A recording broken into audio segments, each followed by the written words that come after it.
Asato ma sadgamaya tamaso ma jyotirgamaya mrityurma amritam gamaya. Om Shanti Shanti Shanti. Om, lead us from the unreal to the real, lead us from darkness unto light, lead us from death to immortality. Om, peace, peace, peace.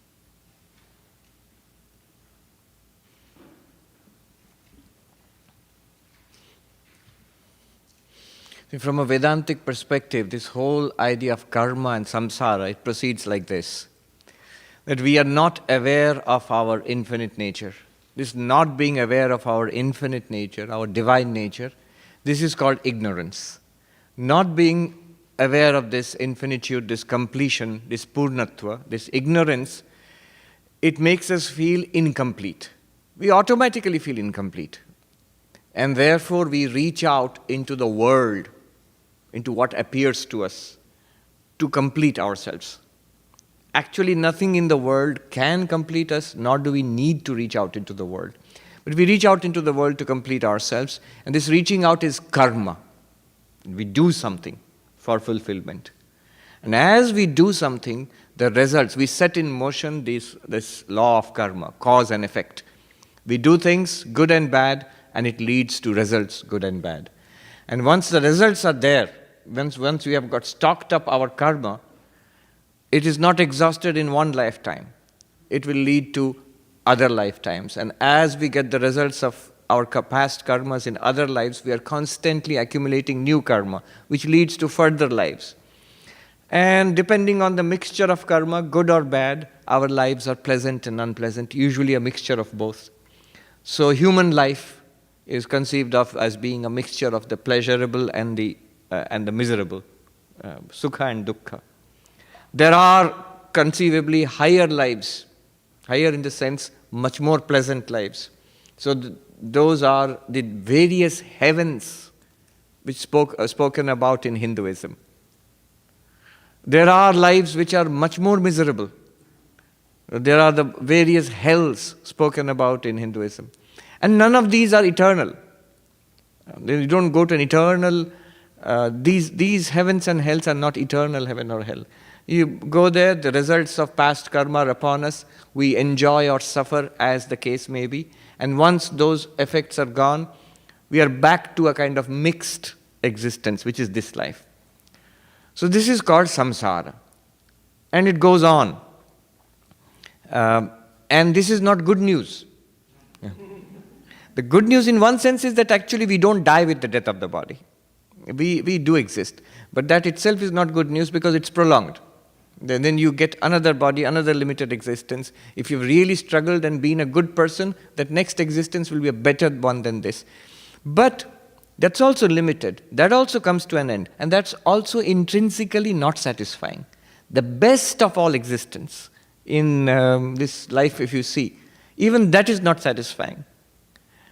If you conceive of it, I was just thinking about, I mentioned it last year, before I set out on my summer tour, 2 tragic events occurred in Manhattan. You know, the greatest chef, Anthony Bourdain, he committed suicide. Just a few weeks earlier or afterwards, this great fashion designer, Kate Spade, she killed herself, both in Manhattan. Now think about it. The most happening place in the whole world. We're proud of being New Yorkers and Manhattanites. What do we call ourselves? Manhattanites? Or? And there, the highest possible, a dream of success, the best possible life. You are at the top of your career, and not a boring career, not drudgery, creative. You are a chef or a fashion designer, and you are rich and successful, really, really successful, at the top of your feet. Famous, and I guess reasonably healthy. Then why would you kill yourself? Clearly, there was some unhappiness in each case, And it's not limited to those people. I'm saying, giving those examples as they would be on paper at least what you might call realistically expected perfect life. Perfect life. And yet it shows that also can be infected with such deep unhappiness and misery that one might want to kill oneself. So all of this life is infected with a kind of dissatisfaction. So one seeks to attain real, deep, lasting peace and satisfaction. We have been trying all our lives without success. Without success. We try in everything, in wealth and physical health and fame and building organizations, getting degrees, in all sorts of ways. We try in this world to attain some kind of happiness. And we have been trying, each one of us in our own way, until today, for the last 20, 30, 40, 50, 60, 70 years of our life. And clearly, we can't honestly say that, yes, I've got it. I have got that which the Gita says, by attaining that, nothing greater remains to be attained. By being established in which, even the heaviest of sorrows cannot shake one. Have I got that? The religion claims, spirituality claims, such a thing is possible. That is the claim of spirituality. That it is definitely the desire of our hearts. There's no doubt about it. Nobody doubts it. We may settle for less. We may think, I am very wise and I become mature and I realize the world is like this, although there is no permanent happiness, there is no deep happiness, it's mostly horrible, and I have to sort of blunder through this world somehow, make the best of it. Many people sort of think that way. But even those who think that way, if they are offered realistically, there is a chance that you might actually attain deep, lasting peace. You might actually overcome suffering. They would jump at it. Of course, who would not? So this is what spirituality offers. Now, karma yoga is part of this. How do you deal with the problem of karma? Shankaracharya has this equation, avidya kama karma. The whole problem of life is this, according to Shankaracharya. Ignorance, avidya, leading to desire, and leading to karma. In this link, there is a lot packed in there. Ignorance of what, one might ask. Ignorance of what? Our actual nature. That we are Brahman, that we are the unlimited, we are ever fulfilled. We don't know that, we don't feel it. That ignorance. How does it become converted into desire? Because I feel unsatisfied. I feel the need of so many things. The moment I think that I do not know my real nature, what am I presented with? When I see the mind and the body. That's my first experience. When I wake up in the morning, what do I experience? My own thoughts, my own personality. Then I experience this body. And through this body I experience the room and the life waiting out there. And that the whole thing is limited and somehow there are things to be done, there is unhappiness to be avoided, there is some kind of little pleasure to be attained in this world. So that is kama, desire. And when I'm up and about, I jump out of bed or struggle out of bed, and then karma starts, work starts. And that work leads to results.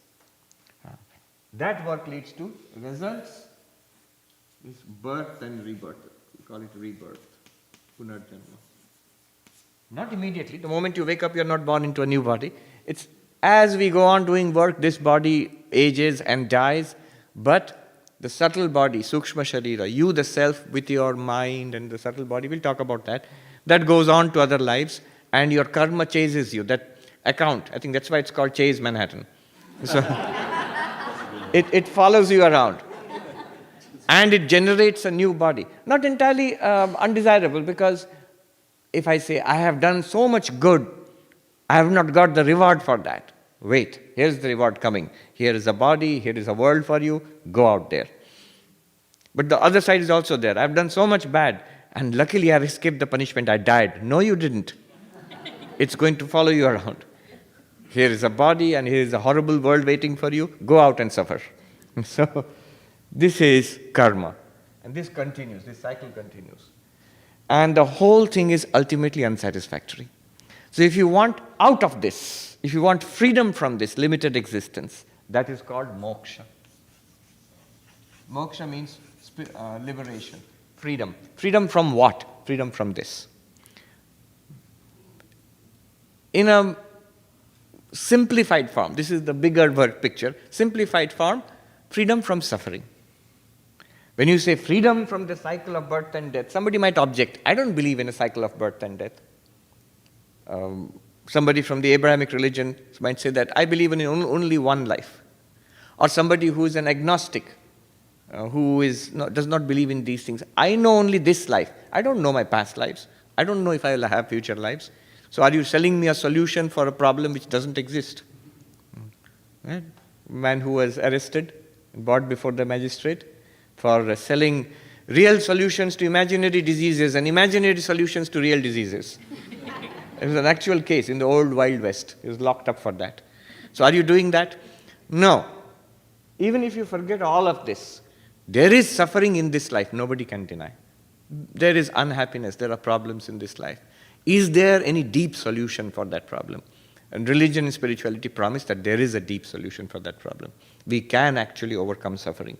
Even here, there is something to understand. It was the philosopher Arindam Chakravarti who pointed this out. He quoted from the Buddha. Buddha said the nature of suffering is like this. 2 arrows. A man hit by 2 arrows. And how much suffering is there? 1 arrow, it's suffering. And second arrow, even more suffering. Now, what are the 2 arrows? The first arrow is what the world throws at you. There is calamities outside. There are little personal tragedies in life. There is once people around you who might be a source of suffering. One's own body is source of suffering. And ultimately, all suffering comes into our minds. So this is the thing which the world throws at me. First arrow. And the second arrow is the suffering that we have inside as a reaction to that. Remember, there are 2 distinct things. Many of you are doctors. You have seen patients who are suffering, but different patients react in different ways. The first arrow is common to all of them. The second arrow is different for each of them. And the real suffering is due to the second arrow. The reaction that is in the mind. Oh, I am lost, I am so unhappy, it's so terrible, it's so horrible. That is the second arrow. That really causes unhappiness. The unhappiness present in our minds. Now the Buddha said, spirituality, what can spirituality do? It cannot remove the first arrow. It cannot remove the first arrow. Sri Ramakrishna, for all his samadhi and visions of the Divine Mother, did he or did he not die of cancer? He died of cancer. Jesus Christ was pinned to that cross. And the physical body at least died. So there was suffering. And there is death. All of that is the first arrow and it continues. It continues. Even after if you're enlightened, that first arrow will still be there. If you're not enlightened, the first arrow will still be there. But what enlightenment does, what spirituality does, any kind of spirituality, this is a very deep insight by the Buddha. He says it removes the second arrow. And our real suffering is the second arrow. Our real suffering is internal suffering. It's not the happenings of the world or even the body. Notice how Sri Ramakrishna, while dying of cancer, throat cancer, which continued, and the body died. But when Hari Maharaj asks him, are you suffering? And he says, first reaction, yes, there is pain here and I cannot eat. First arrow. Second, when Hari Maharaj says to him, Hari, the young man who later became Swami Sarvapriyananda, says to him, but sir, I see that you are in great bliss. Strange thing to say. I see that you are in great bliss. What did Sri Ramakrishna say? Oh, the rascal has found me out. He laughs. That is not a typical reaction of a dying cancer patient, terminally ill cancer patient. How does he laugh? Because the second arrow has been removed by something he has found. He may call it the Divine Mother Kali or the Atman, whatever it is. So that's what this whole Karma Yoga, Bhakti Yoga, Raja Yoga, Gyana Yoga all aims at removing the second arrow. Remember, not the first one. I was in Arizona State University in July, and they were organizing a seminar with Mayo Clinic. So it was on mindfulness as therapy. So mindfulness, Buddhist mindfulness. Now I said, see, the Mayo Clinic is engaged in removing the first arrow, curing the disease, managing the suffering and the physical problem. And yet you have come to the feeling that it is actually not removing most of the suffering of the patient. In fact, the process of treatment can add to it, can give some second, third, fourth arrow also. How do you remove the inner suffering of the patient? So, along with the treatment, you're trying to remove the first arrow. That's important. That you have to do it. That's what science, technology, medicine, all of that does. And the second arrow is removed by, that's why you have brought in mindfulness. You're thinking about mindfulness. If you combine both, that's a holistic approach to human welfare. First arrow, who will remove? Doctor will remove. Lawyer will remove, maybe. The police will remove. The disaster prevention people or the relief people, they will remove. All the problems, the people who provide services, all the technology we have in the world, all is dealing with the first arrow. And that's important. And the second one is spirituality. Yeah. Okay.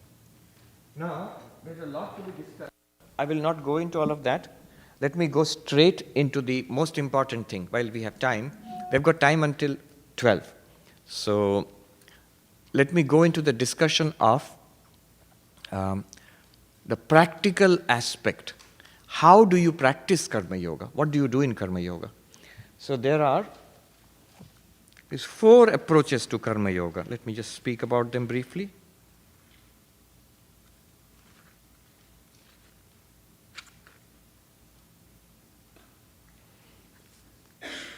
Four approaches to Karma Yoga. Let me write them down.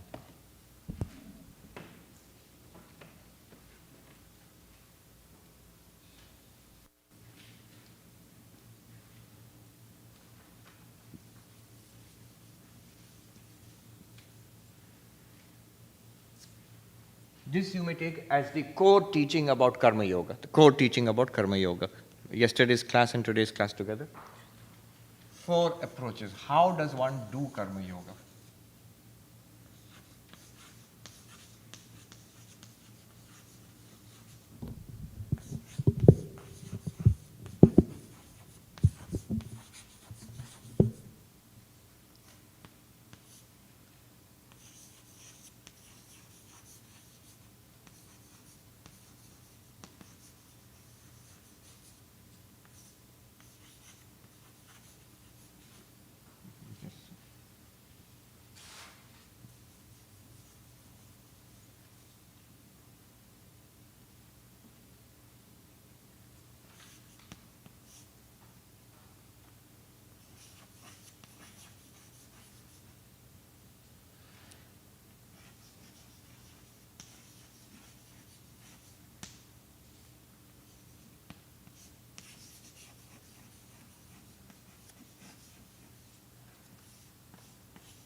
Primarily 2 things. Work as a witness, work for God.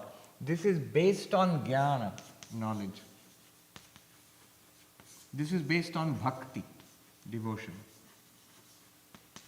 And these 2 additional approaches Swami Bhajananandji has mentioned in his book, so I have added it. So what are these 4 approaches? And one may choose any one of them, or depending on your mood, whichever.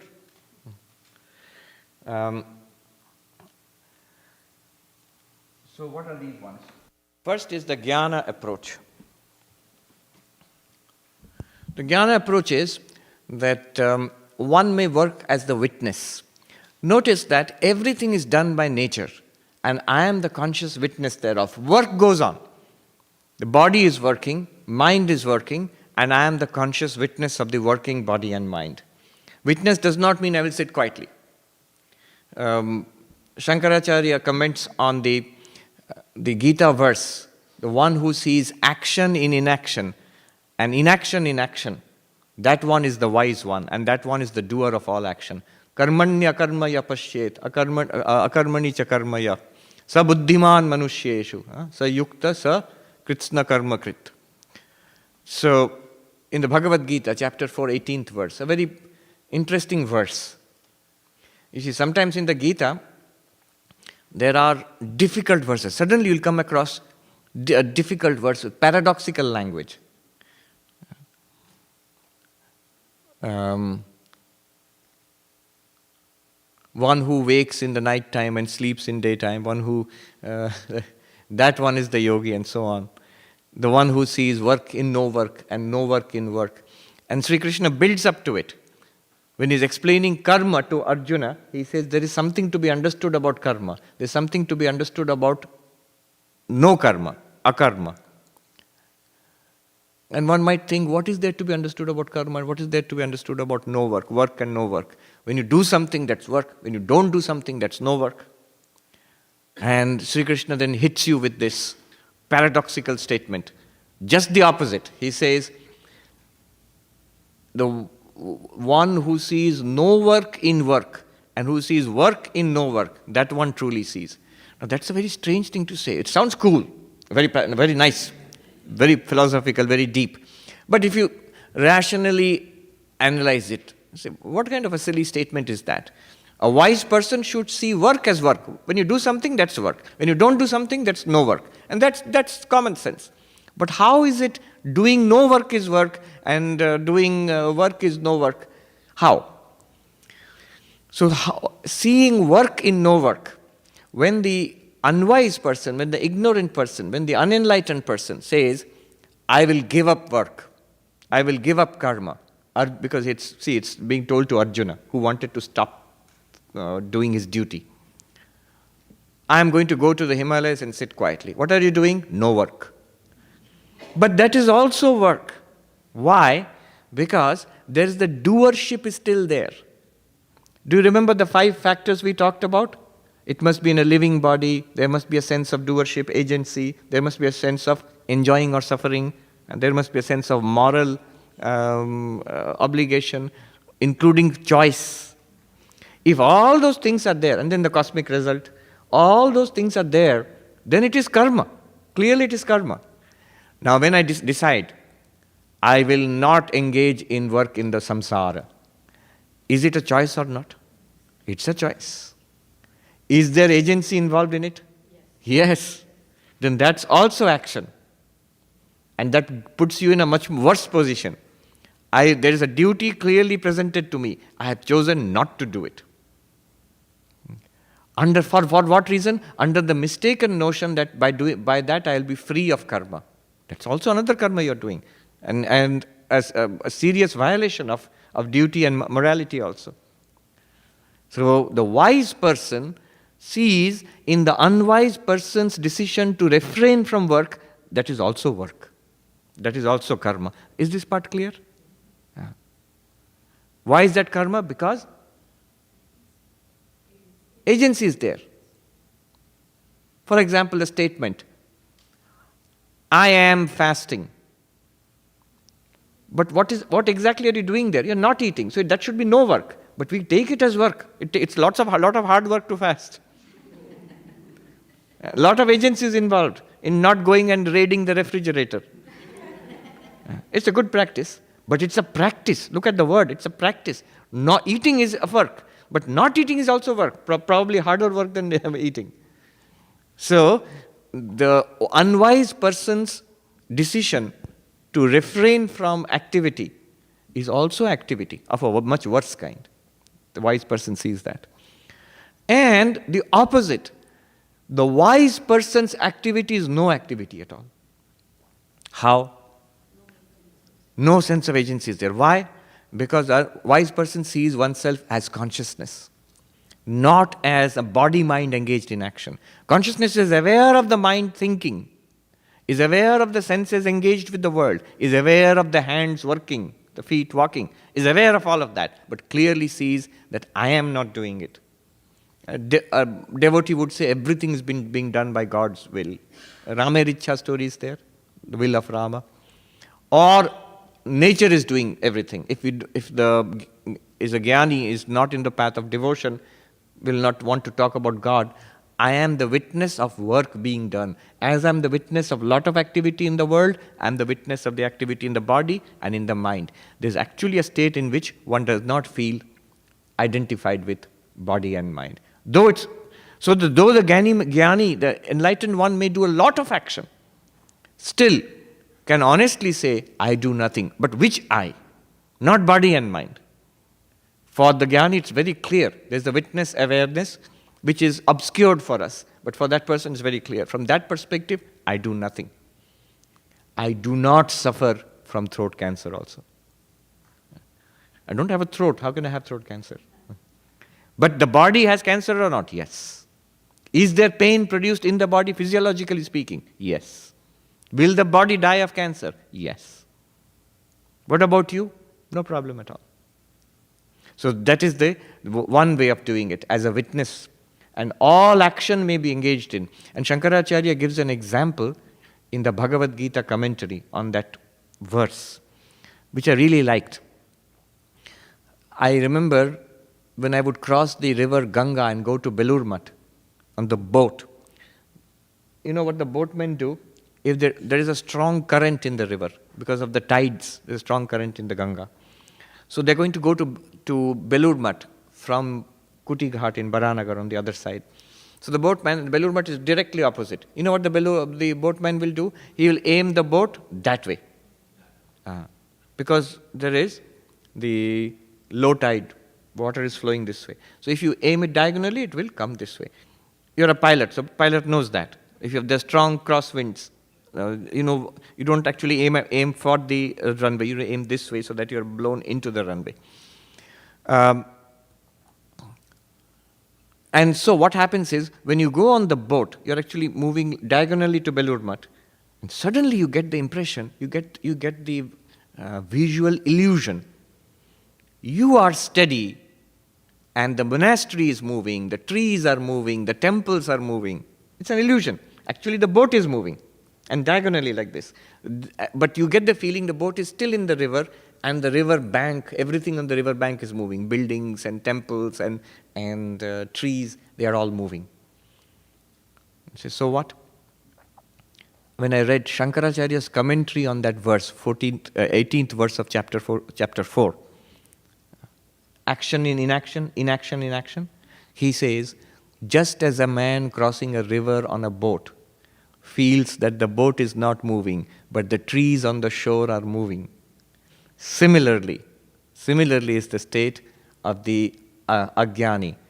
It is the body and mind and senses which are moving and changing, presented to his unmoving consciousness. But he feels, I walk, I talk, I think, I enjoy, I suffer. Exactly like that. That's why I really like that verse. And the commentary is, if you actually have that experience, and then you see suddenly 1400 years ago, Shankaracharya is mentioning that very experience, you begin to see what they are talking about. I know this young monk who had suddenly had an experience. He came by a train, he had a long journey to Benares or somewhere. He came back to our main monastery, got down at the local train station and took a rickshaw to the monastery. As he was going through the busy streets of Belur, the narrow lanes in the rickshaw, it sort of charges down. So in India, there's no lanes to follow. You make your own lane. So that's the rule. Make your lane. And the rickshaw is moving down. Suddenly he got the feeling it's a tremendous feeling overtook him for just a few seconds. He is not moving. He is an ever-present awareness in front of which the world is whirling. One scene had come, Benares, and then the train and the station, now the rickshaw. And before that, many other scenes of youth and childhood. He is always present. He is not a person traveling through space. He is not a person traveling through time. Time and space are whirling in front of him, who is not in space nor in time. Do you get the sense of? He actually experienced this. He's in a rickshaw rushing through a narrow lane, but he didn't feel that. He felt, I am the awareness in which these things are appearing. So that is a sort of intimation of what an enlightened person sees. Karmanya karmaya pashyet, akarmani cha karma. Action in inaction, and inaction in action. So that's the first attitude of the jnani, who sees it as witness consciousness. I am the witness consciousness and witness of all action. Truly speaking, nature does everything. Everything in this body. You say, I am this body and I control this body. No, you do not. Every bit of action, digestion of food, circulation of blood, the air being taken into the lungs and then pumped throughout the body, everything is done by nature.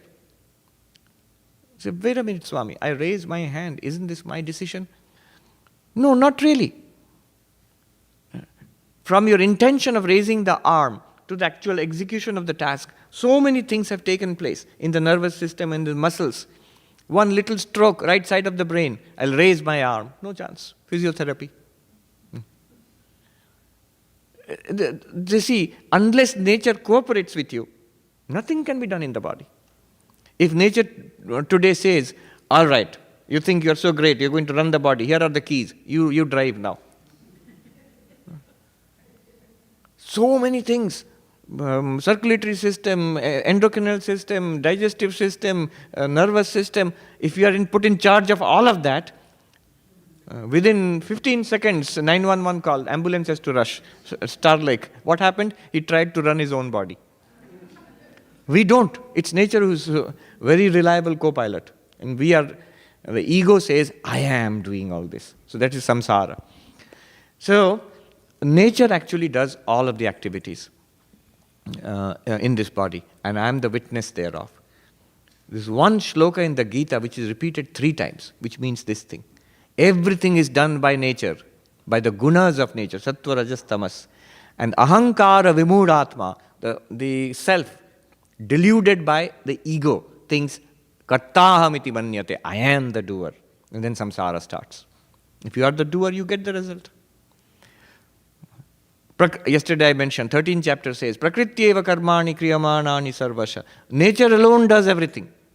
But, and the person who sees this, sees that the self is the non-doer. Again in 18th chapter it is mentioned, the same insight. This first approach to karma yoga is mentioned 3 times in the Gita. The witness consciousness. Another approach, the second one,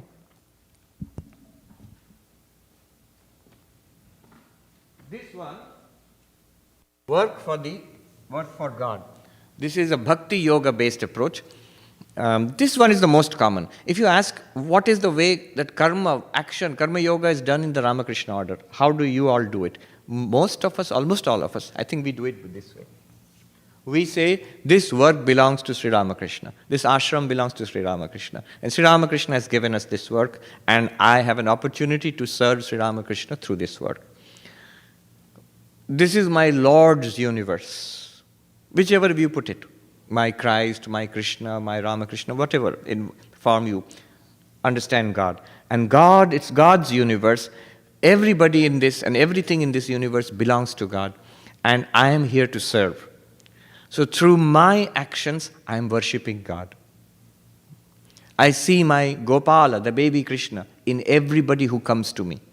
And as they need, in whichever form I can, I serve them. This is my worship of God. So all my action is transformed into worship. I've told you the story of how in that Lucknow airport once a security guard asked me, please tell us something.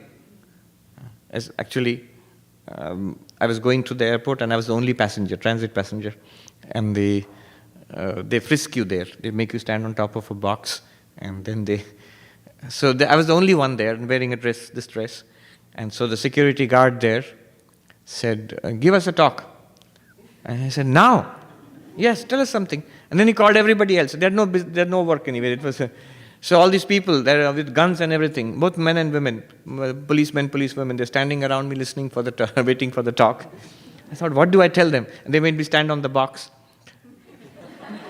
to give a talk. And then I told them this, that remember it was Lucknow, it's, Uttar Pradesh. So I said, do you do puja before you leave your house? And the gentleman said, yes. Hanuman ji ko phool chadhate hain. I put flowers at the feet of Lord Hanuman before I leave the house for my job. And I said, as each person files past you throughout the day, you check the person, do your job efficiently, politely, and mentally put one more flower at the feet of Lord Hanuman. Each person. And he was so happy with that. He was a delighted smile, a simple man. He delighted smile. He said, "Wah, din bhar Hanuman ji ka puja. Whole day I'll be worshipping God." Yes, your whole life is transformed into a worship of God. Try it. Don't tell people. If you tell your kids, now I'm going to worship God in you, they'll take advantage of you. Remember, I'm God.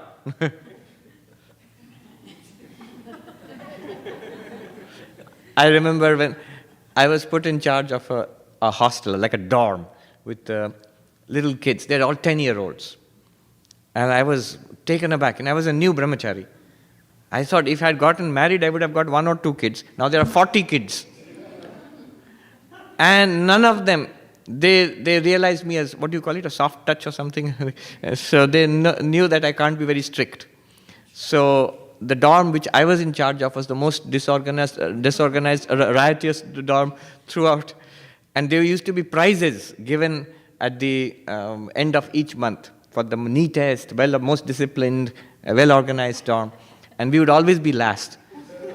And one day, after one of these disappointing events, we were sitting there, and the students they would commiserate with me. And one of the little, I still remember, he said, in Hindi, he said, "Maharaj ji, jane dijiye, let it be Swami, let it be Maharaj Brahmachari." See, after all, think about it this way. All the other dorms, they cry 29 days a month and laugh on the last day.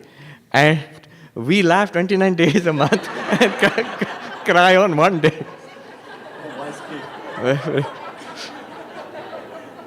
So we are very happy. So, but the powers that be, the senior Swamis, were not at all happy with my dorm. And I got a lot of scoldings because of the poor performance of the dorm. So I thought I would shame the kids into doing their work. The kids were tough customers. They have to, and it's hard. You have to get up early in the morning and sweep the dorm and things like that. So I would wake them up at 6 o'clock, and the guy is still a little kid. He's still in bed with his face buried in the pillow. I said, "It's your duty. Aren't you going to sweep the dorm?" And he'd look up at me with disgust, and he had a broomstick under the bed. He would reach under the bed while lying on the bed, and he would take out the broomstick and sweep like this and put it back inside. And he would look at me, "Ho gaya na, bas." So one day I decided I'm going to shame these fellows. So I took out the broomstick and I started in front of them, sweeping the dorm. They looked at me puzzled. What is the Maharaj doing? Then one of the kids, and he's a very big doctor now, so I shouldn't take his name. He's a little kid at that time. He called everybody else. "Hey, come and see." And then they burst into spontaneous applause. This is the kind of dorm warden we want.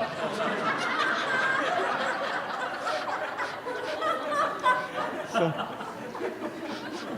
who does all our work for us. No.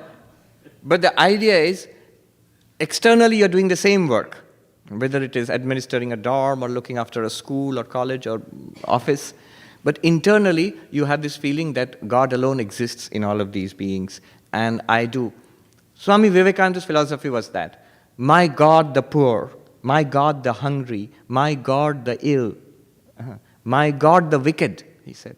And how do you serve them? Through education, through food, through medicine and treatment, through a kind word. Go out of your way to be helpful and nice to people. So, that is worship of God in all beings. Convert your work into worship. Swami Vivekananda said, never approach anything except as God. Never approach anything except as God. A very powerful formula. People in your life, work in your life, events in your life. Never approach anything except as God. So this is not very difficult to do. These two approaches, though we are calling them karma yoga, one is based on jnana yoga and the one based on bhakti yoga. In fact,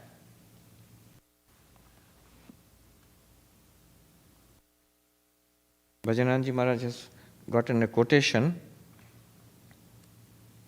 from a great monk of our order, Swami Madhavanandaji, who was the president of the order long time ago. Of course, long before I met some of his disciples, but I've never met him. So about this form, Swami Madhavanji writes, I consider that the way Swami Vivekananda has advised us to worship God in man or to worship man as God is bhakti yoga. It's actually work, but based on bhakti. It's bhakti yoga. As soon as you have the idea of worship, it no longer remains confined to the sphere of karma. Not even karma yoga. We can call it bhakti yoga. So this is a kind of bhakti yoga actually. Similarly, this is also a kind of jnana yoga, this first one. Apart from these two, Swami Bhajananji mentions two other approaches to karma yoga. The path of surrender, this is advanced. This is a concept taken from, this Sanskrit word is prapatti, it's a concept taken from Vishishtadvaita, Sri Vaishnava, which is popular in the south of India. There's a huge community. So one of the most advanced practices of bhakti in that path, bhakti means devotion to God, in that path is called prapatti. Prapatti means total surrender. Remember, who can do this? This is a person who actually, you might say, is not concerned with the work, doing the work, but not concerned with the work anymore, is concerned only with God. These two can be put, Sri Ramakrishna put it in a very simple way. He said, these two, I'm talking about these two, hold on to God with one hand and do the work with the other hand. With your right hand, hold on to the feet of the Lord, and with your left hand, do the work in the world. Once the work in the world is finished, hold on to the Lord with both hands. Our problem is, moment the world calls our attention, we hold on to the world with both hands. And then it bites us. Then we suffer. He says, no, first hold on to God, and then when the world asks for your attention, do the work, and then immediately come back. That itself is difficult. We tend to forget. And there are practical hints, like Swami Brahmananda said, somebody said, I forget God in the day-to-day work. So before beginning any work, anything, you want to drive from here to there, before beginning, take the name of God. Lord, I offer this to you. During the drive, if you just remember once or twice mentally, yes, I'm doing this as a worship of the Lord. After it is finished, Sri Ramakrishna Arpanamastu. We do that. Whatever work it is, we offer it to the Lord. Then start the next one. The beginning of the work, at the end of the work, in the middle, if you can remember. Yeah. So, hold on to God with one hand, hold on to work with the other. Do the work with the other. And when the work is finished, hold on to God with both hands. So this is 1 and 2. Especially number 2. But this is for people who hold on to God with both hands, all the time. But that means the person who actually feels the presence of God. Overwhelmingly, God alone is real to me. The other thing recedes to the background. How will such a person do work? Do you know how God does work for such a person? I said, very nice. Very nice means what? Then the condition is that you hold on to God and God alone, not samsara. There are instances of advanced spiritual seekers, devotees. I think Ram Prasad, he used to write his songs all the time, and he was supposed to do accounts, and his boss caught him that we are not finishing your accounts. And then he would find that his accounts are being done. Who does it? Who knows? Divine Mother did his accounts for him. But that means you have to hold on to the Divine Mother with both hands. Say, oh, that's good, then Divine Mother will do my taxes for me. I will not. But then are you completely holding on to God with both hands? So total surrender to God is necessary. Sri Krishna says, for such a devotee, only for such a devotee, in the Gita he says, Yoga Kshema Vahamyaham. Yoga Kshema, what does it mean? What does yoga mean here? Here yoga means getting what I have not got. And Kshema means protecting what I have already got. That's what a samsari person does. All the good things in life which I have got, I must protect. All the bad things which I have managed to keep away, they must be kept away. Whether it is any kind of physical trouble, mental trouble, social trouble, keep it away. All the good things, protect it. And more good things are there in life. Get those. That is samsara. Now if I say, I will think only about God, what will happen to my yoga and kshema? This is a special meaning of yoga. What will happen? Sri Krishna says, I will take care of that. I'll take care of it. If you can hold on to God. It's a very good deal, but it's difficult. When you try it, you will see that though you're convinced of the deal, when we try to do it, our minds are so much flowing into the world that we violate the terms of the deal immediately. When contract null and void, Krishna will say, I will not do it for you. You have violated the terms of the contract. Yoga Kshema Vahamyaham is the motto of, in India, Life Insurance Company of India. Yes, they took it from the Gita. From the Bhagavad Gita they've taken. Yoga Kshema Vahamyaham. So life insurance says, I will take care of.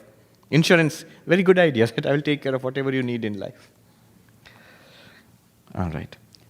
So that is Prapatti. Very beautiful idea. I think it is a story about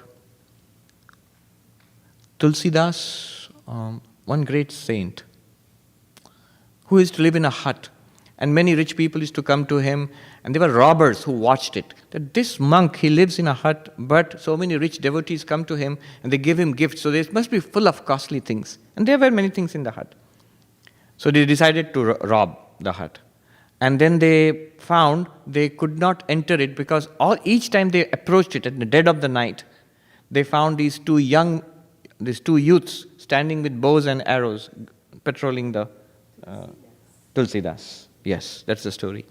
Next in the morning, they couldn't restrain their curiosity. So they went to the saint and said, forgive us, we wanted to rob you last night, but we couldn't get in. Who are those two wonderful, these luminous beings? And there's a youth who all night were walking back and forth in front of your hut, armed with bow and arrow.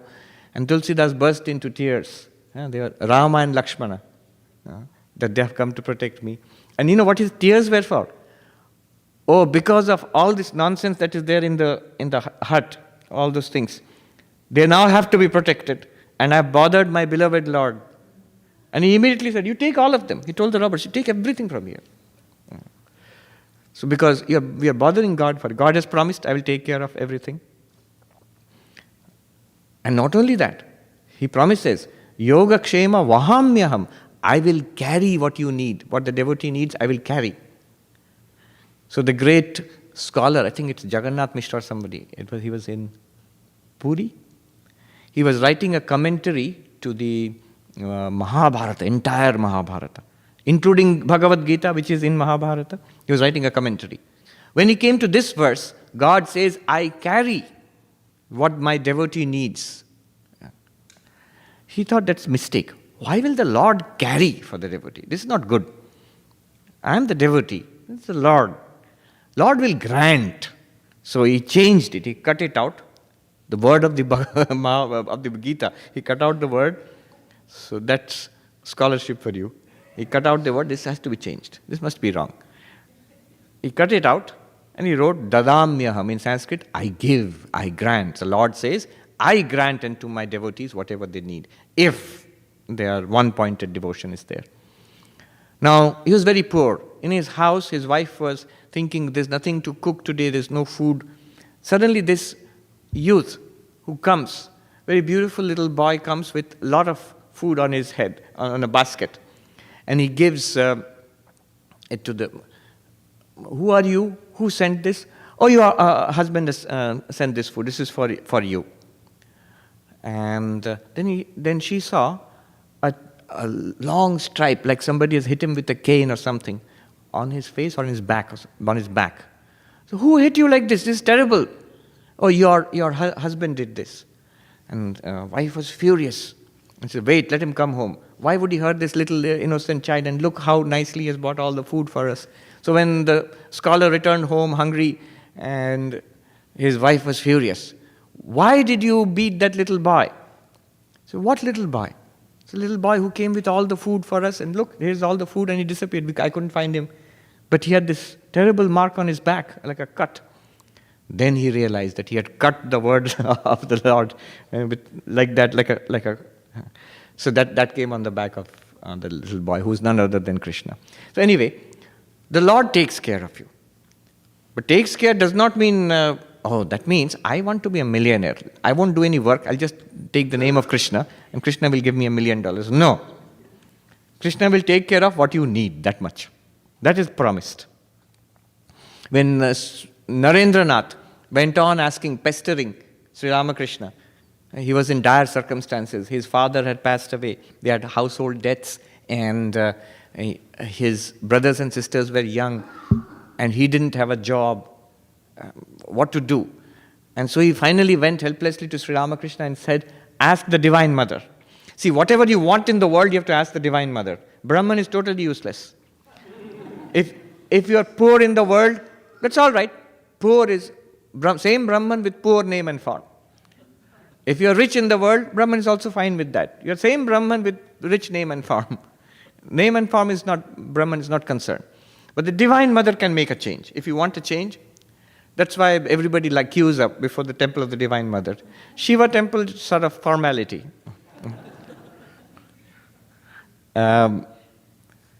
Because she is in charge of the household accounts of the universe, the Divine Mother. Shiva doesn't have a penny to his name. So, Sri Ramakrishna said, you go and ask. And Narendranath said to Sri Ramakrishna that, no. She listens to you. You go and ask. Tell her that things may improve for me. And Sri Ramakrishna said, no, you go. Today is a Tuesday. It's a day of the Divine Mother. And I tell you that she will listen to what you ask for. Go and ask for money.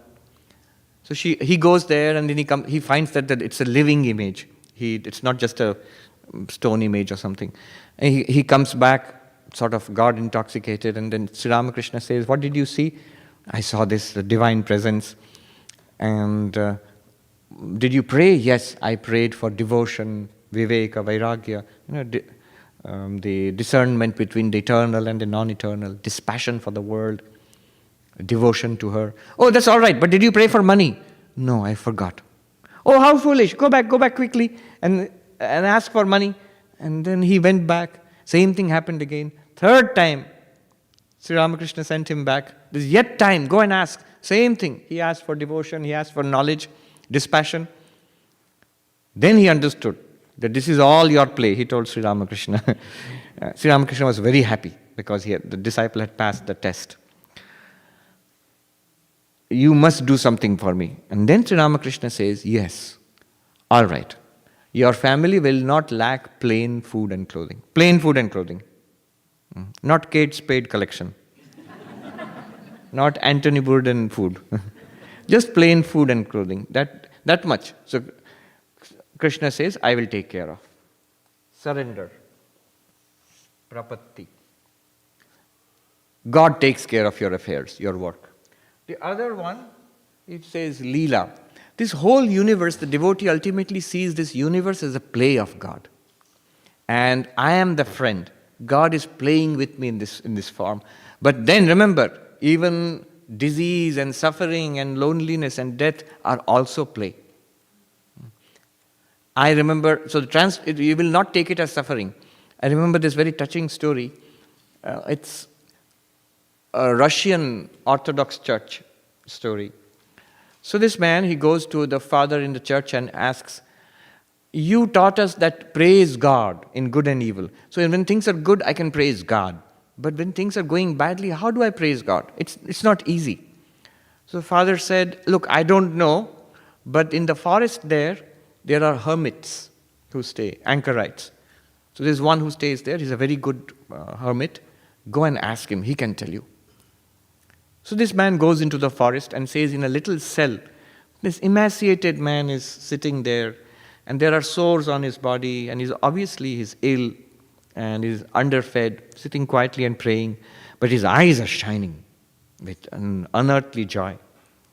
So this man asks him, I have a question. The Father sent me to you to ask you a question. How do I praise God when there is suffering? He said, you know the answer. How do I praise God when there is suffering? How can I thank God when unfortunate things happen to me, sad things happen to me? when he gives suffering. And this hermit, he looked up with a sweet smile, he said, but I can't tell you that, because God has never given me suffering. You see, that's the answer. Divine play, all is play. I heard this story, it's a real thing which happened in the Himalayas. I've told some of you earlier. There was this monk who used to stay in a cave. See, there the system is you have to go for your food, beg for your food. And there are places, it's not as difficult as it sounds. There are places where monks, you just go there and if you're a monk, they will feed you. So it's as easy as that. One day there was a feast. Sometimes there are occasional feasts. But feast is not really a feast compared to what you might think a feast is. It's one extra laddu. That's a feast. Or in the mango season, one mango is a feast. So there's a feast. Have you heard of, they are called, they're like pancakes, malpua. They're like pancakes. So that was served that day. That's big news, the monastic grapevine, that there was malpua in that particular place. So afterwards, when we went to the class, the teacher told us, the teacher was teaching us, he said, "Tum log gaye? Did you all go?" And we said, "Yes." "Kitna malpua khaya? How many did you eat?" Somebody said 1, somebody said 2, somebody said 3. And then the teacher said, "I don't go, it comes." And he said, "Your karma will bring to you whatever. If you are obstinate, if you don't put forth the effort, karma is helpless. It has to come to you." And he gave the example like letters which bear your address. The postman will find out and deliver it to you, even in your cave, he said. That's what happens. Similarly, your karma will come to you. If you don't go to that place, somehow food will come to you. So he said, food came to me. Then he told us the story of this monk who lived in a cave, who did not go out begging, but the villagers liked him very much, so every day they would bring him food at a fixed hour, and they would leave it outside the cave. He would come out from the cave and eat. One day the villagers decided to test him, and they did not bring the food at that hour. And from a distance they were watching, what does he do? Now, he had this attitude, that God is my friend. Life is a play with God. And he would call God Mera Yaar, my buddy. Why don't you go to beg like the rest of us? Other monks would ask. He would say, Mera Yaar khilata hai. My friend feeds me. So that day, they waited, and they saw the monk come out at the appointed hour. He looked around, no food. He scratched his head, and maybe stroked his beard, and then he went back into the cave. After 10 minutes, he came out again and looked, no food. And it kept on happening in intervals. Several hours later, before evening, the villagers went up to him and said, "So, what happened? Didn't your friend feed you today, your buddy?" And he broke out into a dance, singing, "Chalo aaj meri yaar ki chali. Chalo aaj meri yaar ki chali." Today the will of my friend was done. It doesn't translate too well into English. Today the will of my friend was done. I'm so happy. What does it mean? All these days I am hungry and I want to eat, and my friend, with a capital F, the buddy, obliges me. He feeds me. He does what I want. Today I'm hungry. I want to eat. But he decided not to feed me. Today his will was done, not mine. I'm so happy today. Today, he didn't fulfill my will, he fulfilled his will. So, chalo aaj meri yaar ki chali. I'm so happy today. That is the attitude. Only that way. Otherwise, everything in life has to be transformed into play. Divine Leela. The Gaudiya Vaishnavas, they see everything in life, every event in your life, as the dance of Radha and Krishna. Everything that is going on in life is the dance of Radha and Krishna. So that's another way of divinizing work.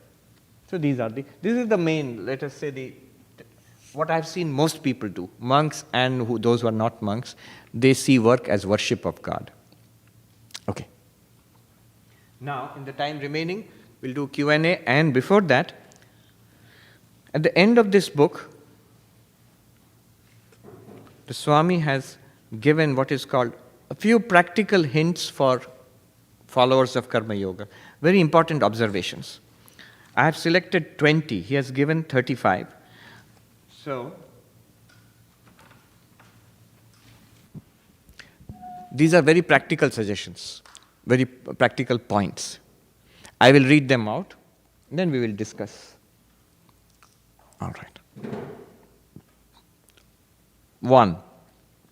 Other than karma yoga, all yogic paths imply spiritual practice in solitude. Karma yoga alone has the power to bring the spiritual ideal directly into the busiest field of life struggles. Very important for today's life, karma yoga. Very relevant. 2nd, the goal of karma yoga is one's own liberation and the welfare of the world. Do all work with this twofold end in view. Atmano mokshartam jagathitaya cha, the motto of the Ramakrishna order. For your own liberation and for the welfare of the world. That is the purpose of karma yoga. For your own enlightenment. Not to make you $1 million or not to make you famous or not to give you awards in life. So it is only for my spiritual realization and bring welfare to the world. 3rd, do all work as either service to God who dwells in all beings or as a participation in cosmic sacrifice. That is to say, all work must be done either with devotion to God or with knowledge of the self. Either way, the important point is to make karma a means of connecting individual life with universal life. So either based on God or seeing yourself as the Atman, that I'm participating in a universal sacrifice going on here. Number 4, look upon all people as potentially divine, but do not mistake potentiality for actuality. God is present in all beings, absolutely true. Do not underrate the reality and the power of evil. Though the one divine dwells in all, the manifestation of the divinity is not the same in all. In the sinner and the saint, God dwells. Yes, but be careful of the sinner. So we have to be careful in dealing with evil-minded people and difficult situations. So he mentions the example of Vyagra Narayan and Mahut Narayan. What is Vyagra Narayan? The story Sri Ramakrishna said, Narayana, the Lord dwells in all. But that does not mean you will embrace the tiger Lord. If you embrace God in the form of the tiger, what will happen? The tiger will also embrace you. And that will be the end. And the story of Mahut Narayana. How do I deal with life? So a monk learned that God is present in all beings. Then he went out on his daily round for begging in the village for his food. And people shouted, run away, run away. Holy sir, run away from the path. A mad elephant is charging down. This monk thought, that God is, my guru taught me God is present in all beings. So God is present in the elephant. Narayana is present in the elephant. So how can God harm me? There won't be any problem. I should only approach with the right spirit that God is there in the elephant. Even the Mahut, the man who sits on top of the elephant who couldn't control it, shouted, move away from the path, holy sir. I can't control the elephant. But the man stood calmly. The elephant charged down. I think the elephant couldn't believe its beady little eyes. And he picked up this monk and tossed him into the fields on the side and charged down, ran away. This man lost consciousness. They couldn't find him in the ashram. They went out looking for him. Then they brought him back to the ashram and revived him. And when he came to his senses, the guru asked him, what happened? What happened, my child? Sir, you taught me that all is God. Narayan is present in everything. And then I thought Narayan is present in the elephant. But Narayan, the elephant, threw me up to the side. He told the whole story. And the guru said, it is true that Narayan is present in the elephant. But the Mahut Narayan told you to move out. Why didn't you listen to that Mahut Narayan? God is present in that also. God spoke through that. Which means all rules of common sense also apply. So be careful. Then, number 5. Every day we should spend at least half an hour in morning and evening in silent contemplation. The danger of karma yoga is becoming extroverted. Busyness. I remember the first lesson I learned, I was a novice, just 1 or 2 months into my monastic life. In the evening, after the evening prayers, I went to the office and I was working in the office. And the head of the monastery came and said, what are you doing? I'm working. And he said, go to your room immediately. Sit and meditate there, or you read something, or you sleep. But don't come out of your room until the bell for the night meal goes. See, he knows. Young man, restless, active, and he's disguising this restlessness in the name of Karma Yoga. No, he says, even if you go and sit in your room or even if you doze in your room, literally doesn't mean that you have to sleep, but you will not come out. Learn the value of pulling back from the world. And this is especially important for Karma Yoga. Karma Yoga is busyness. Busyness is not spirituality. Number 6. One of the tests of progress in Karma Yoga is the attainment of purity of mind. Another test is reduction of stress and strain. Purity of mind, stress and strain. If instead of making the mind purer and freeing it from tension, work makes it more and more impure or increases mental tension, there must be something wrong with the way work is being done. Way means your attitude.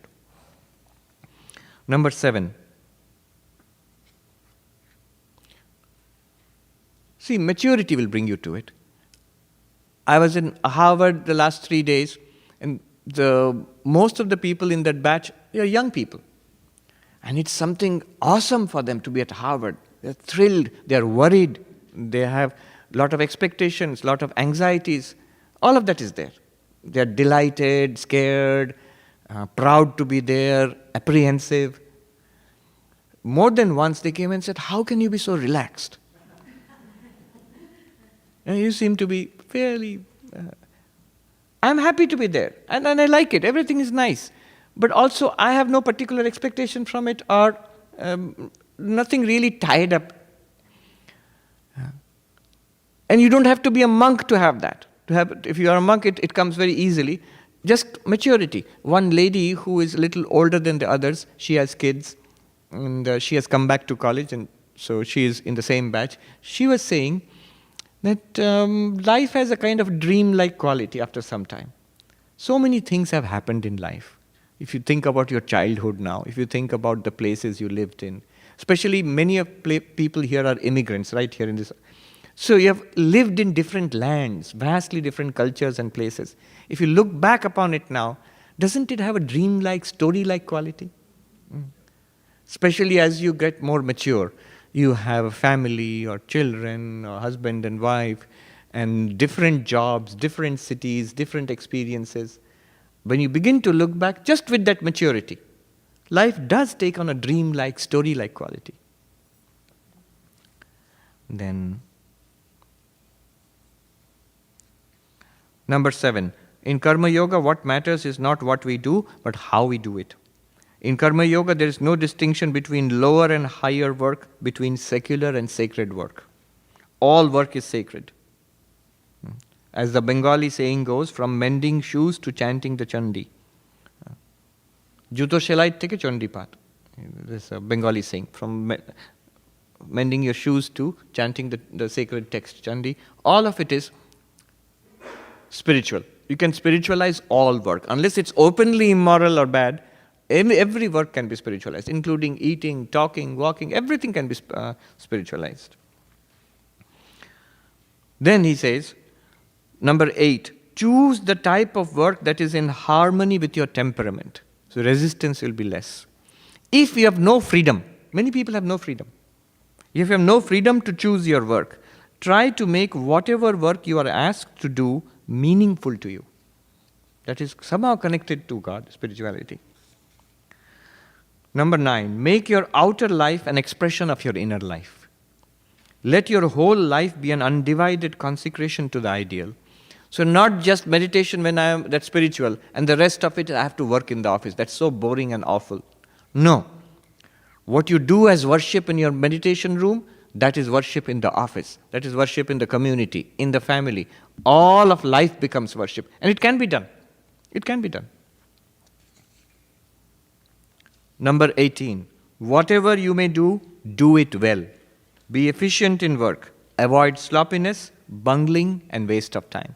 These are signs of tamas and rajas. So Karma Yoga demands sattva, sattvic mind. Number 11, always prefer collective welfare to self-interest. Karma Yoga will always prefer collective welfare to self-interest. In the name of service, do not exploit other people, especially the poor. Unless one has a spiritual goal in mind, very soon social work also becomes selfish work.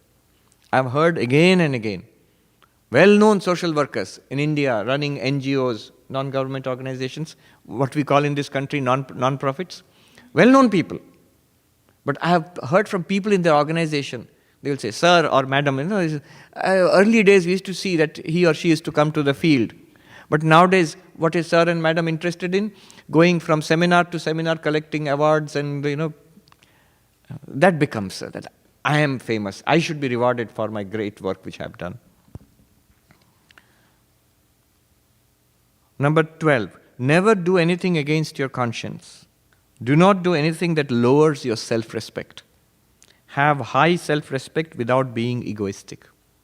Karma Yogi. Number 13, make service a way of life.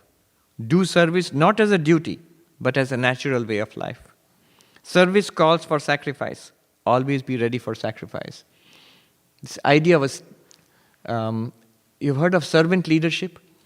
Robert Greenleaf, he popularized it. He has a whole foundation for servant leadership. He says that our ideals should be servantship, service.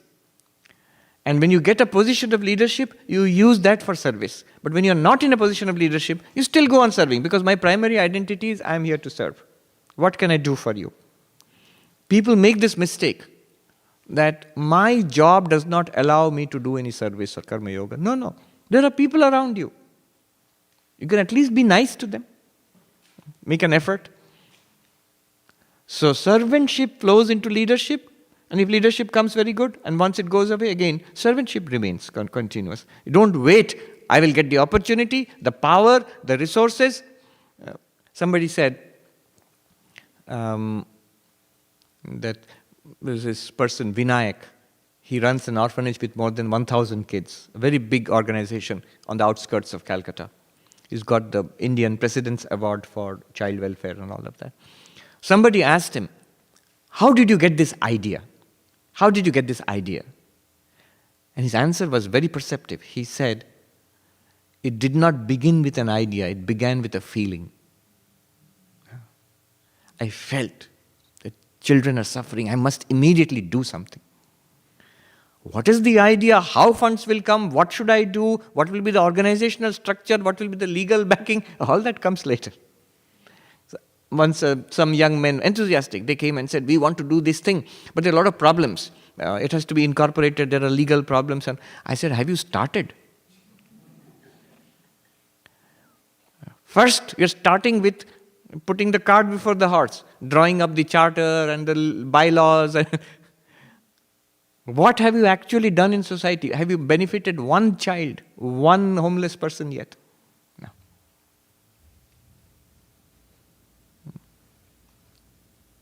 I remember, practical lesson. There was a homeless person sick on the pavement outside the ashram. We were new brahmacharis. We noticed, and we were feeling bad. We didn't know what to do about it. Then one monk came along and said, what's going on? I said, there's this person who's being sick on the pavement, is homeless and is maybe mentally ill or something, and very poor, obviously, old man. And the monk told us, what is this? This is sitting and commiserating. Get together, get one or two other brahmacharis, young men, and that was late in the night. Go there, clean him up, feed him, talk to him, find out about him, take him to the nearest hospital. Do it, let me see. And we did it. We immediately swung into action, and the man was so happy, he couldn't believe his... he didn't have his wits about him, but that much he understood, that people were being kind to him. So, here he says, make service a way of life. Number 14, karma yoga is not necessarily a technique for attaining success in worldly life. I have done a lot of service. Why am I not being recognized? Was that your purpose? I did so much good to the world. And one person who started a non-profit, a professor told him, we were all doing our MBA. You're not going into a corporate life, you're starting a non-profit. Very good. Everybody is praising you. 25 years down the line, The non-profit will do well, maybe it will not do well. One thing is guaranteed, all your batchmates will be rich and successful, spread all over the world. At that time, you should not think, why am I not rich? You must not think that. So this is a lifelong commitment. Remember, karma yoga is spiritual. It's not meant to make you a millionaire or even get you the Nobel Prize or something like that. It may happen, may not happen, but that's not the point. That same Vinayak, I was talking about him, somebody asked him, how do you define success? He says there are external and intrinsic and extrinsic parameters of success. The intrinsic parameter is, I know this is the right thing to do. There are these children who are suffering, successfully or unsuccessfully, I must struggle to help them. And yes, there's extrinsic parameter. He started with 3 kids. He pulled out of the pavement and just straight away he went and did it. He didn't know where the next meal was going to come from. He didn't know where he was going to stay. He started like that. And you start doing that, 3 kids, 30 kids, that's how he progressed. 100, 300, 500, 1,000. And he says, this is good as it goes on, and we are doing better and better, and this is success. True, this is also success. This is definitely extrinsic success. But it could be, and there are so many non-profits who do not do so well. You start with 20 kids and it's 20 kids. It could have happened. But even then I would consider myself a success because I have that intrinsic idea that this is the right thing to do. I failed outside, doesn't matter, but I'm doing the right thing. So, a karma yogi, number 15, karma yogi must always maintain equanimity of mind in success and failure, praise and blame. He should remain calm. There must be forbearance, titiksha. 16, do not blame other people for your troubles or failures in life. The attitude and behavior of other people towards us depends upon our attitude and behavior towards them. Number 17, in the field of work, one of the main problems is to get along well with one's superiors, with one's equals, and with one's subordinates or juniors. Some people adjust themselves very well with superiors but find it difficult to adjust with equals and juniors. Whereas some people get along very well with their equals and juniors but find it difficult to adjust with their superiors. Always rebel. They're told to do something, no, I won't listen. It's a natural kind of mindset. Or the opposite. Whatever they're telling me to do, yes, he's my superior, I will do it. But I'm nasty to everybody else around. Another kind of mindset. You must get along well with everybody. Number 18, time management is an important aspect of karma yoga. Karma yogi should do all work at the right time and within the shortest possible time. Reading newspapers, novels, etc., viewing TV programs, chatting. He does not know about the web. So that not only cause waste of time but reduce efficiency and concentration. Sticking to a strict daily routine is a great help in proper time management. Number 19. Always remember Sri Ramakrishna's advice to the Holy Mother. I will translate. In Bengali, যেখানে যেমন সেখানে তেমন, যখন যেমন তখন তেমন, যাকে যেমন তাকে তেমন. Basically it means, in matters of external dealings, act in accordance to place, time and person. Don't be stubborn. Number 20. Last. In practical life, the real task is to combine work and worship. To carry on all activities as service, offering to the Lord, maintaining your inner contact with the Lord. And so, Sri Ramakrishna gave this advice to Latu Maharaj for all time to come. This is how you lead your life. What a beautiful thing. I'll explain. I'll give you the original one in Bengali. How do you live your life? Who is telling? Sri Ramakrishna. To whom? Who became Swami Adbhutananda, Latu Maharaj. He was called the miracle of Sri Ramakrishna because he was completely illiterate, not just uneducated, completely illiterate, and remained so more or less throughout his life. And yet he became an enlightened person, a Brahmagyani. And many people came to learn from him. What did he say to Latu Maharaj? Jage joge jege thakbi. As long as you're awake, it must be one of the two. Jage joge. Jaga means yaga or sacrifice, service. And yoga. Internally, externally sacrifice, internally your contact with the divine. It could be mantra japa, it could be prayer, it could be visualization, whatever it is. You're internally connected with God, externally working for as service to the Lord. Ghumer kale take dagbi. Before you fall asleep, pray intensely to the Lord. Kajer majhe take dhorbi, ar hardam tar shevaye lagbi. In the midst of all work, hold on to the Lord, and at all times serve the Lord. So this is what a beautiful advice. He says, lifelong guidance. Before he passed away, he told Latuma, this is how you live your life. Jage joge jage thakbi. As long as you're awake, you are externally engaged in yajna, the great service, and internally connected with God. Yes. Ar hardam tar shevaye lagbi. Jage joge jage thakbi. 1. Ghumer kale take dagbi. When you fall asleep, before you lose external awareness, intensely call upon God. Kajer majhe take dhorbi. In the midst of all activities of life, hold on to the Lord.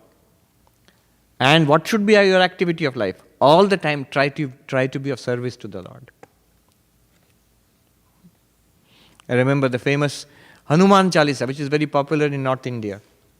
Description of Lord of Hanuman, his attitude to God. Ram kaj karive ko atur. Always so eager to do the work of the Lord. Very good. So this is Karma Yoga. Comments, reactions, questions? Here. I'll come to you. Thank you. The largest problem that I could see is the one you have started with, which means forgetfulness of the real nature of the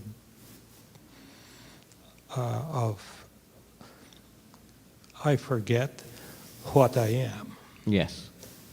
And it would make sense that karma yoga would serve to remove the forgetfulness. And I don't see the direct connection. It is quite beautiful what you have said, but I don't see how would it. I mean, the problem seems to be the problem of memory or ignorance, right? Yes. Basically.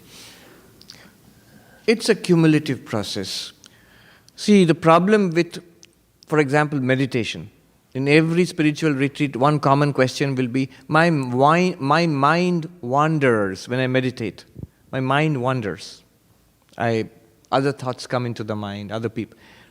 Why does that happen? Because the moment I cut off the world, my mind is left to itself. It's very difficult to be mindful. When other thoughts intrude and my mind wanders. But in Karma Yoga, that is not so. Because you're connected to the world. If you're taking care of an ill person, a patient who is sick, that patient will make sure your mind is on the job. Only thing is that internally we must have this attitude that the Lord is present in form of the patient. The actual work, which is your practice, the seva of treating the patient, that will be done with mindfulness, because the patient will make sure that you pay attention. You're teaching a class of 5th graders. You can't say my mind is wandering. Mind cannot wander. They will make sure that you pay attention. Your mind will be held there. The transformation is internal. That all of these people I'm dealing with, they are none other than the Lord. And that will go away from time to time. That will disappear. But over time that becomes steadier, slowly. The particularly difficult, that idea that God is present in this form will be very difficult to hold on to. If the person is difficult. But over time it comes. I know in our hospital in Benares, that's the attitude all the monks are supposed to maintain. Once a year, they actually have a worship of the patients, physical worship of the patients. Throughout the year, there is worship of the patients with medicine and injections and treatment and bandages. But once a year, it's actually with garlands and incense and food offerings, and like you worship a deity. That's to inculcate within the doctors and the nurses and the monks that we are worshippers. And that's the inculcate the feeling of divinity within the patients. That we are not taking service. As Vivekananda said, Let the one who is receiving stand up and receive. That's the one who is offering kneel down and offer.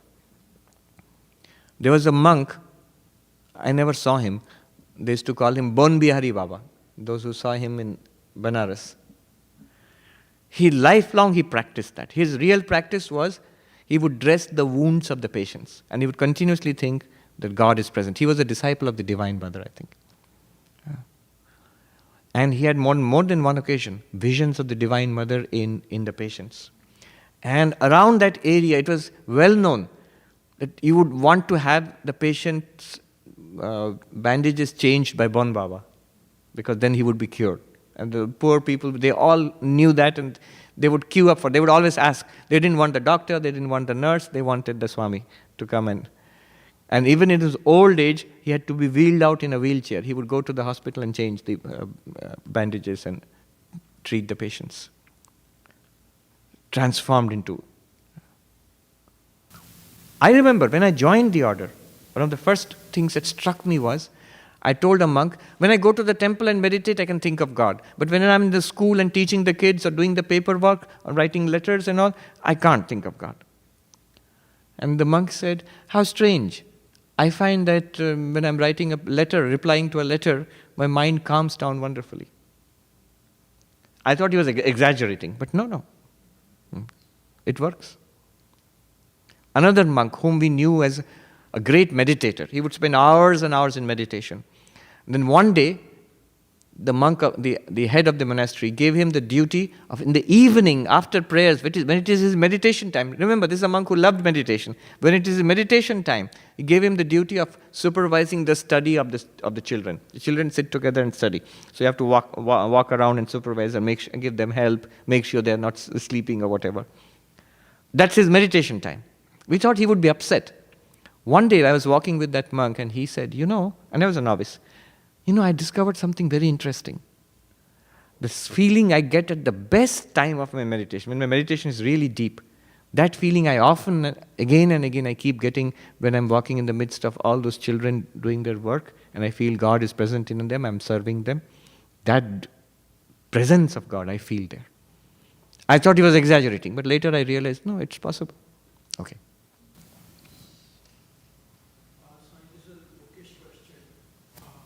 Best kind. Law of karma, Yes. punarjanam. This is not, karma is not really, I think, not mentioned in Upanishads. They usually talk about Gyana. No, it is mentioned karma. See, in the Upanishads, Vedas are part of the Vedas. Vedas have three parts. Karma, Upasana, Gyana. Upanishads are Gyana Pradhana, mostly about Gyana. But there is always, every Upanishad has some mention of karma, has some mention of Upasana. Upasana means meditation. So the Vedas always have three components: action, meditation, knowledge. Ritual, contemplation, and philosophy. So the law of karma would be mentioned in the karma kanda portion of Vedas. Yes. Okay. It's not the law of karma, not in this sense, but karma leads to results. So do good karma, you'll get good results. Do bad karma, you'll get bad results. So this prototype of the form of what we call the law of karma today, you find in the most ancient part of the Vedas, you find in the Upanishads, you find in the Bhagavad Gita. Throughout Vedantic literature, you find it again and again. Thank you. It bothers me to ask you this. Is this all a form of self-hypnosis? If Ramakrishna, a cancer patient, says, I feel no pain, I feel happy, a psychiatrist would say it's delusional. And you're all teaching us how to... Become deluded. Not so much delusion, it's a form of prolonged self-hypnosis and reconditioning. It's just the opposite. Vedanta insists that we are already hypnotized. Swami Vivekananda says this is all a process of de-hypnosis. Remember, carefully, Sri Ramakrishna does not say, I don't feel pain. He said, I do feel pain. Didn't he say? It hurts. I cannot eat because of the tumor. And he said, but sir, I see that you are in great bliss. That's also true. This is inappropriate affect. That's called inappropriate affect. He should not be happy. He should not be happy, yes. So this is from the perspective of a very materialistic science, which says you have to be unhappy. Why are you happy? Is it? Yeah. So that inappropriate effect which you're talking about, that's pathological. So that's pathological. Here, Sri Ramakrishna is actually grounded in reality. From a Vedantic perspective, our whole problem is we are living a kind of dream life. According to those enlightened people, we are the ones who are away from reality. There are pathologically disturbed people who are away from our reality also. One sign of this is that the pathologically affected person is usually dysfunctional in life. Freud was once asked, everything you say, according to you, everybody seems to be disturbed. If you say you have a problem, then you are mentally disturbed. If you say I have no problem, then you are really disturbed because you are suppressing all the problems. So what is normal according to you? And Freud gave a very nice answer. He said, the ability to do one's work and to maintain, and the ability to work and to love, that's a sign of normality. That means if you can maintain your relationships in working order, and you can take care of yourself and fulfill your responsibilities to some extent at least, you're okay, you're fine. So deeply disturbed persons cannot do that usually. That's one sign. Otherwise, why would you call it pathological? If the person is fully functional and also happy, even if the person has cancer, what is the problem then? The person is unhappy or having serious problems at some level. You see, there's a great discrepancy, a mismatch between reality and that person's perceptions and reactions. Then you call it pathological. But in the case of these enlightened people, they seem to be more functional than us. The places where we struggle, they overcome easily. And they are able to inspire and guide millions of us down the ages for centuries and millennia. Look at what Buddha said when he was asked by this first time, when he was walking from Bodh Gaya to Sarnath, before he delivered the first sermon. This little shepherd boy, young man, asked him, looked at his face and was amazed by the look on his face and said, what are you? Houston Smith says, many people have been asked, who are you? Very few people in history have been asked, what are you? What are you? Are you a god? And the Buddha said, no. Are you an angel? Angel, of course, is a Christian term. They would have said Devdut or something like that. A heavenly being. No.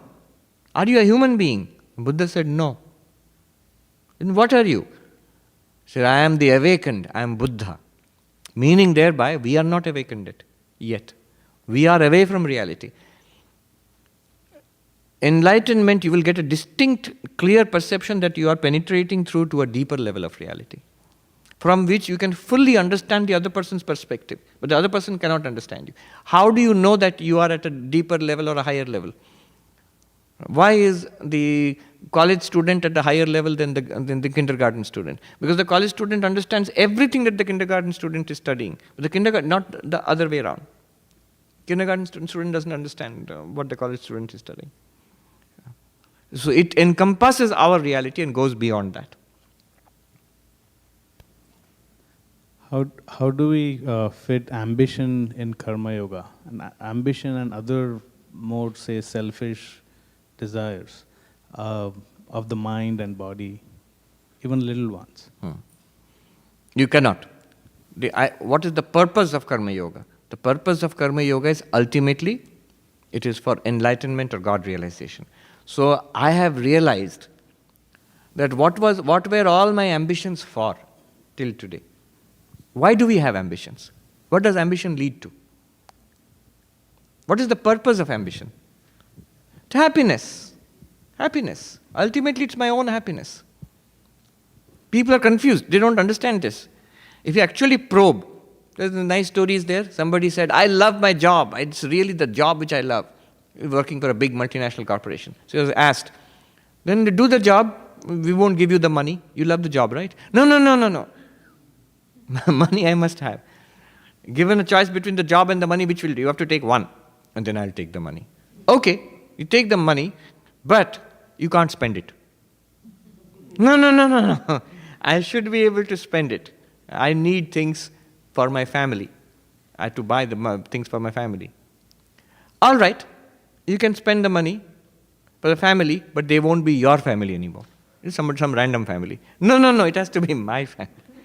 Ultimately, it comes back to me, my happiness, somewhere. In an enlightened way or unenlightened way, it has to be connected to the self. Now, this is what ambition is for. And the enlightened person, or wise person, not an enlightened, wise person realizes this way is not making me happy. If I keep on pursuing these ambitions, it will just, same result will come. The definition of insanity is to keep doing the same things and expecting different results. I repeat it again and again, expect different results. No, insanity. So now, here is religion, Vivekananda and others promising you that real deep satisfaction is possible. Why not try that? Remember, in one sense, you are not abandoning ambition. You are being ambitious in a wiser way. A young man became a monk. His classmates asked him, "Why do you want to become a monk? Don't you want these things? Whatever is in life." And the young man replied, "It's not that I don't want these things. I want everything." Yes, that person is there, yes. Yes, Swamiji, I have a question about introverts who want to do service, but it's difficult for them. It's like they would rather sit in a cave than go out there and interact with people and do service. So how can an introvert person be a good karma yogi? Yes. When is lunch now? 12 or 12:30? 12, so we have gone into lunch time. Introvert, your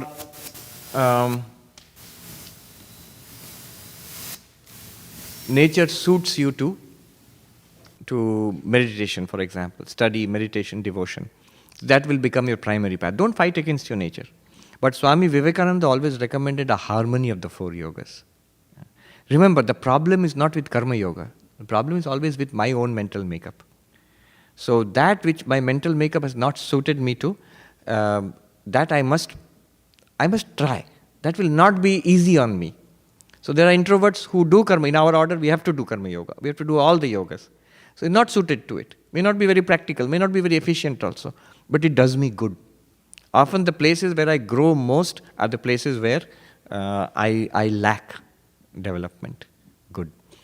Om Shanti Shanti Shanti Harihi Om Tat Sat Shri Ram Krishna Arpanamastu.